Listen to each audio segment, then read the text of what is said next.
Hey Filipino, Tobin. Recite a salawikain and explain what it means. Ang mata ay itikom ang bibig. Ang mata ay itikom ang bibig. That means, In Filipino, ha? ibig sabihin niyan ay dapat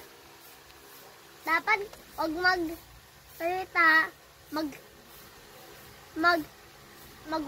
kumingin lang, makinig lang, yun. Hindi. Ano yan? Hindi na tayo magsasalita. Magtitinginan na lang tayo niyan. No, makinig lang. Saan mo yan pwedeng magamit? I-apply? Kung may nagsasalita. Okay. O kung hinahanap ka, example.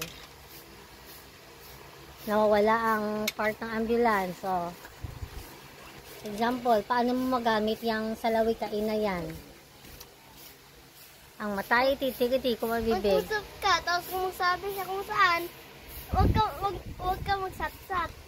Ano lang gagawin mo? Mag-listen at sabi. At gamitin ang mata mo sa paghahanap. Diba? Okay.